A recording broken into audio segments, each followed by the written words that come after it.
سێ هەفتە بەسەر بڕیاری حکوومەت تێدەپەڕێت بۆ هەرزانکردنی نرخی نان و سەمون، بەڵام لەلایەن نانەوەخانەکانی هەولێرەوە بڕیارەکە جێبەجێ نەکراوە. خاوەنی نانەوەخانەکان دەڵێن پێشوەختە بڕیارەکە هەڵسانگاندنی بۆ نەکراوە، بۆیە بە هەمان نرخی پێشوو کە هەژنان بە 1000 دینارە بەردەوام دەبین لە کارکردن. ئەمە دەمانەوێت میکانیزمێک بدۆزینەوە چارەسەری بکەین، حەلەکی نانەوەخانەکان بکەین، هەم نانەوەخانەکان لێ زەرەرمەند نەبن و هەم خەڵکیش لێی سوودمەند بێت. داواکاریمان ئەوەیە غازە ئاردا بڕێک هەرزانبی کارەبایە ئاوە لە بۆمان بڕێک هەرزانترکەن ئەوانجی لێمەش دەتانین شتەکان دەی بە هەزاری بدەین لە 8 لۆ دەی، بەس ئەگە بێ حکومەت یارمەتی بدە.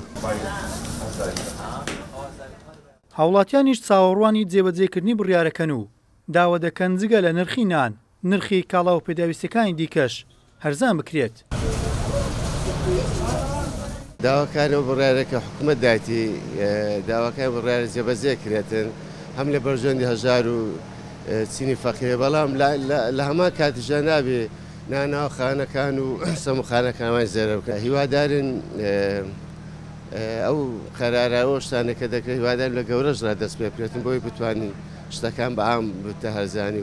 سەرۆکی سندیکای کرێکارانی کشتتوکاڵ و خواردەمەنەکانی هەولێر دەڵێت نانەوەخانەکان بە شێوازی ئێستا کە قایمقامەتی هەولێر دیاری کردووە بۆ هەرزانکردن نرخی نان لە زیانی نانەوەخانەکانە، بۆیە چاوەڕێی دیاریکردنی میکانیزمێکی دیکە دەکەن تاوەکو دەنان بکەن بە 1000 دینار.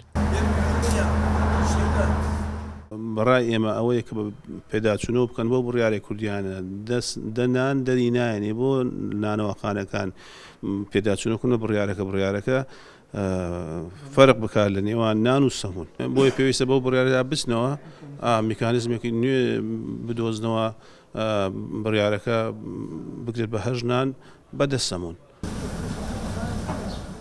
لە هەولێر زیاتر لە 610 نانەوەخانە کار دەکەن، تا ئێستاش بەهۆی ئەوەی زیان لە بڕیارەکەی حکوومەت دەکەن نانیان هەرزان نەکردووە. بڕیاری شابیستوەیەکی ئەم مانگە نوێنەران و ئەنجومەنی نانەوەخانەکان لەگەڵ قایمقامەتی هەولێر جارێکی دیکە لەسەر ئەو بڕیارە کوو ببنەوە. گەیلان سابیر، کورسات نیوز، هەولێر.